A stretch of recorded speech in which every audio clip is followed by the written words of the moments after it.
Sarah, did you get engaged? Congratulations. Thanks. We haven't decided on the wedding details yet, but will you come? Of course. I was happy that you attended mine, so I'd love to be there for yours this time. I was thrilled when my best friend was so happy about my engagement. I've always dreamed of a wedding and never thought such a thing could happen. My name is Sarah. I'm a 27-year-old office worker, engaged to my boyfriend, Tom. He proposed just the other day. On our 3rd anniversary, during dinner, he surprised me with a proposal. Since I always thought he was the one I'd marry, and we had started discussing it, so I said yes, without any hesitation. How about we go check out some wedding venues soon? A while after the proposal, Tom suggested this to me. I've always been fascinated by weddings. My best friend had the beautiful wedding last year, making me determined to have one too. Although many opt out of weddings these days, everyone around me had one, and I've always wanted to wear a wedding dress once.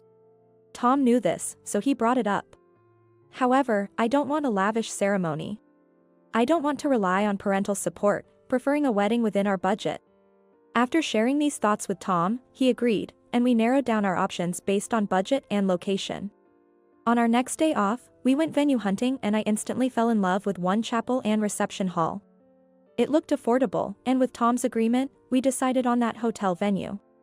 After telling our parents over the phone, they said it's our decision and seemed supportive. But then, the problem arose. The next day, while at Tom's place, his phone rang. It's from Dad. As he answered, I could hear the sound of shouting from the other end. How dare you decide on such a venue without consulting us? I've visited his family home a few times.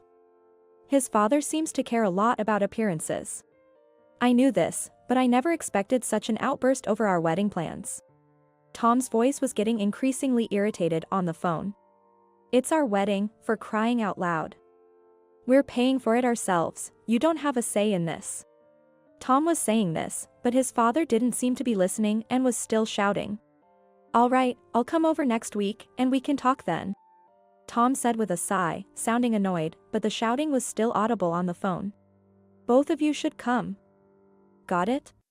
Tom seemed surprised, apparently planning to go alone. But I heard it too and nodded affirmatively at him. He looked apologetic as he hung up the phone. Okay, next week then. After hanging up, he turned to me, almost as if he was about to kneel in apology. I'm so sorry. Really sorry. Dad's always like this, wanting everything his way. He's showy, probably wants a bigger wedding. But I swear, I'll convince him. I won't let this trouble you, Sarah. It's okay, I'll help convince him too. After all, I was the one who insisted on this venue. That's not true. I liked it too. The food was great. Let's definitely have our ceremony there. Tom promised me with determination. The following week, I went with Tom to his parents' house. Mother-in-law greeted us as we arrived. Sarah, thanks so much for coming, sorry for the trouble. She is kind, always nice to me. To me, they seemed like a couple from an old TV show, a stubborn husband and a supportive wife. I can talk to mother-in-law, but honestly, I'm not comfortable around father-in-law. But since Tom said he would handle it, and we needed to talk, I sat down with a bit of courage in front of his dad. Skipping the pleasantries, we got right to the point. We've decided to have our wedding here. Look at this, please. We visited the venue, and it was really nice. We even had a tasting for the reception food, and every dish was delicious. I think you'll like it.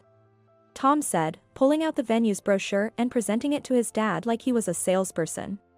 Oh, isn't that a lovely place? Mother-in-law said, looking at the brochure, but father-in-law remained silent with a scowl on his face. After Tom finished his pitch, his father sighed. This place won't do. He talked about how other relatives had bigger weddings and how having a smaller one would be embarrassing, clearly wanting to show off. Then, he turned to mother-in-law and said, Hey, bring that over here. Upon being asked, she returned with the brochure. She had a somewhat downcast look on her face. He took it and showed it to us. This place would be great. It's the most famous venue around here, really adds prestige. he said, apparently not noticing our shocked expressions. My acquaintance works here, and they've already reserved the reception hall and plan for us, he continued. Tom immediately objected. Hold on, what do you mean a setup? We don't want to have our wedding here. It has to be a place like this. Here's the venue and the plan. He insisted, showing us a brochure of a very formal venue, completely different from what we envisioned. It was so large, we wondered how many guests we'd need to fill it. We didn't plan to invite more than 50 people, but this venue would require double that number. Moreover, the plan he brought up included an outdated gondola show. A gondola, really? That's not what we want. About this plan, Father. Oh, this? Gondolas and smoke were the symbols of weddings in our time. They're essential. In stark contrast to him, who was brimming with confidence, Tom and I were completely disheartened. We exchanged glances, both just sighing in frustration. Anyway, it's our wedding. We'll decide on the venue and the plan. Plus, a place this big will cost way more, Tom argued. Don't worry about the cost. I've asked my acquaintance, so it's cheaper. You should be grateful for my connections. Father-in-law said proudly. However, the nature of this distant contact was unclear. Relying on such a weak connection for a discount probably wouldn't make much difference in the end. It might be cheaper, but it's still more than double what we planned. We're not inviting that many guests. It's not feasible, Tom stated. This seemed to strike a nerve with his dad. How many guests are you planning to invite? Can't you even fill a venue like this? He exclaimed. When he heard the number of our guests, he became even angrier. Such a small number would barely cover the relatives. No way, we don't have that many relatives. Tom said with an exasperated look. But it seemed like father-in-law was planning to invite nearly strangers in the name of relatives. Forget it, this discussion is pointless. This is one thing I won't budge on. No matter what you say, if you're going to keep this up, Dad, you don't have to come to the wedding. When Tom said that, even his dad finally quieted down. Mother-in-law, who had been silent until then, also joined in to support us. Honey, let the kids do what they want. Times have changed since our days, she said. Finally, his dad backed down.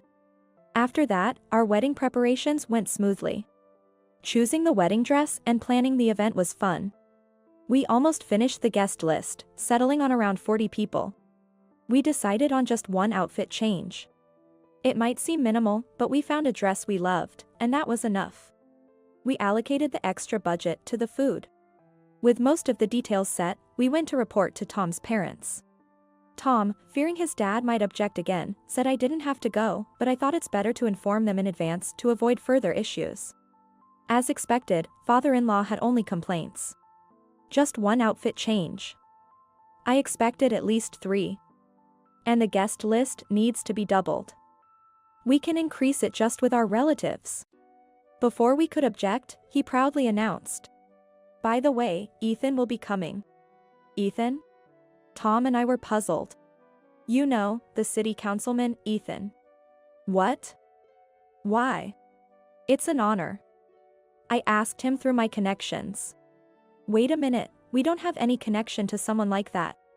The conversation between Tom and his father continued, but suddenly turned to me. So, Sarah, who are you inviting? Surely, you'll invite at least one councilman, right? A councilman. That's a bit. Father-in-law visibly became irate. What do you mean? A bride who can't even invite a councilman to the reception is out of the question.